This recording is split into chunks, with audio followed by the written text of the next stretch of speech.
వచ్చిందని మనం అనుకోవాలి. Okay sir. సార్ ఇప్పుడు టీఎంసీ మరో వివాదంలో చిక్కుకుంది. టీఎంసీ ఎమ్మెల్యేలు ఫోర్జరీ సంతకాలు చేసినట్టుగా ఆరోపణలు రావటం, అలాగే సిఐడి ఈ విషయంలో దూకుడుగా వ్యవహరిస్తుంది. మరి ఈ పరిస్థితుల నేపథ్యంలో ఇప్పుడు బెంగాల్లో ఒక రాజకీయ దుమారమే రేగింది అనొచ్చు.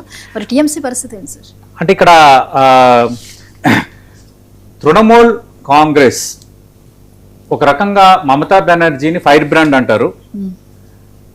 కానీ ఫైర్ ఏమో కానీ ఇప్పుడు ఆ బ్రాండ్ కూడా మిగులుతుందా మిగలదా అన్నది ఇప్పుడు ప్రశ్న తెర ముందుకు వస్తుంది. ఎందుకంటే Mamata Banerjee really is fighter.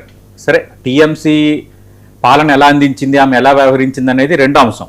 But she is fighter. Congress party నుంచి బయటకు వచ్చి తృణమూల్ కాంగ్రెస్ పెట్టుకుని గతంలో ఎన్డీఏలో ఉండి మళ్ళీ ఆ తర్వాత వచ్చి కాంగ్రెస్తో అలైడ్ అయ్యి మళ్ళీ ఇండివిజువల్గా ఉండి ఒక పంతం పట్టిన మహిళలాగా అక్కడ ఆమె రాజకీయాలు నడిపింది. మీకు బెంగాల్లో చూడండి, అంతకుముందు కాంగ్రెస్ కానీ తర్వాత లెఫ్ట్ పార్టీస్ కానీ చాలా సంవత్సరాలు వాళ్ళకి అధికారం ఇస్తారు.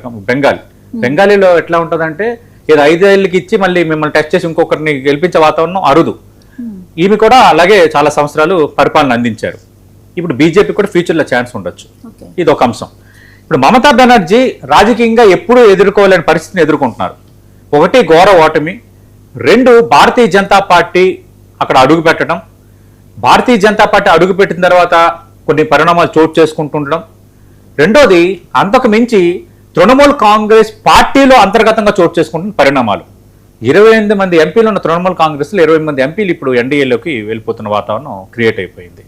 అలాగే రాజ్యసభ సీట్ల పరంగా కూడా అదే పరిస్థితి కనిపిస్తోంది. ఇప్పటికే 59 మంది ఎమ్మెల్యేలు ఒక గ్రూప్ అయిపోయారు.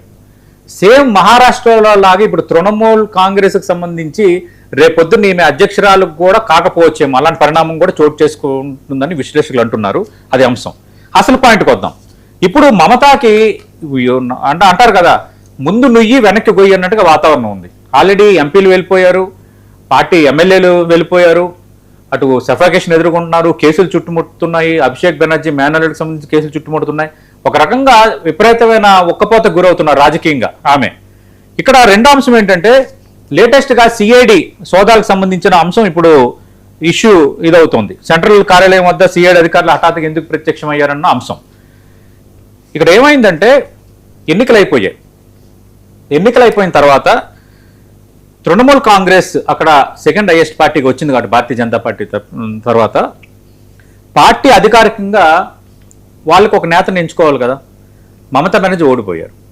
ఇక్కడ పార్టీ అధికారికంగా సోమందే చటోపాధ్యాయ అన్న నేతను ప్రతిపక్ష నేతగా ప్రతిపాదించింది పార్టీ అఫీషియల్గా తృణమూల్ కాంగ్రెస్.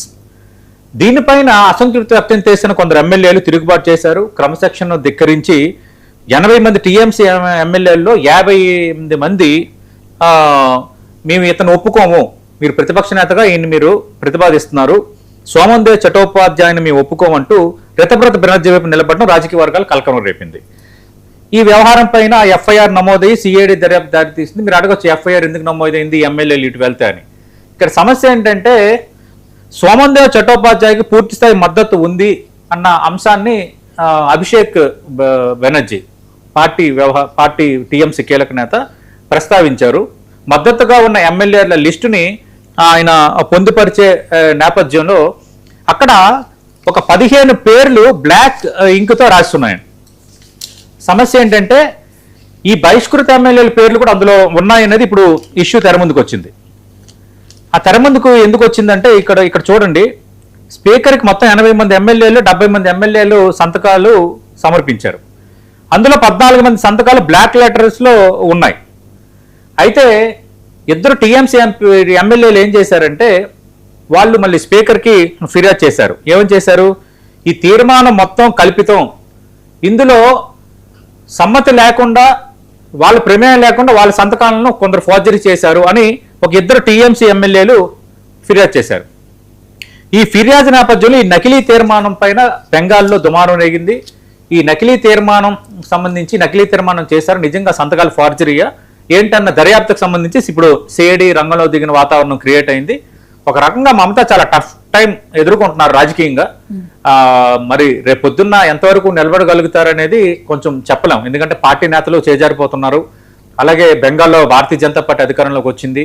బెంగాల్లో అంతకుముందు కాంగ్రెస్, తర్వాత లెఫ్ట్ పార్టీస్, తర్వాత తృణమూల్ కాంగ్రెస్ అధికారం అన్నీ కూడా దాదాపు ప్రతి సందర్భంలో 3-5 సార్లు కంటే అధికంగానే ఈ అధికారం ఇచ్చిన వాతావరణం ఉంది కాబట్టి ఇక భారతీయ జనతా పార్టీ పట్ల కూడా బెంగాల్ ప్రజలు మనతో అంత మక్కువ ప్రదర్శించారు కాబట్టి ఇంకా భారతీయ జనతా పార్టీ రాజకీయం ముందుకు నడిచే అవకాశం ఉంది. మరి దీన్ని కాదని ఎంతవరకు మమత ఈ ఎదురవుతున్న ఈ ప్రతికూలతల్ని అనుకూలతగా మార్చుకుంటారు, ఫ్యూచర్లో ఏం కాబోతుంది, అసలు టీఎంసీ అనేది ఈమె చేతిలో ఉంటుందా ఉండదా, టీఎంసీ శివసేన లాగా రెండుగా చీలిపోతుందా, ఈమె భవిష్యత్తు ఏంటనేది ఇప్పుడు అగమ్య గోచరం. ఒక రకంగా పరిస్థితి ముందు నెయ్యి వెనక్కి అన్నట్టుగా మారిపోయింది. సరే, తెలంగాణలో ఆర్ఎండ్బి ఇంజనీర్ మోహన్ నాయక్ లంచావతారం వ్యవహారం బయటకు వచ్చింది. ఆయన ఆస్తుల మీద దాడులు చేశారు. అదేమి చిన్న విషయం కాదు. 200 కోట్ల విలువైన ఆస్తులను ఆల్రెడీ గుర్తించారు. ఏంటి సార్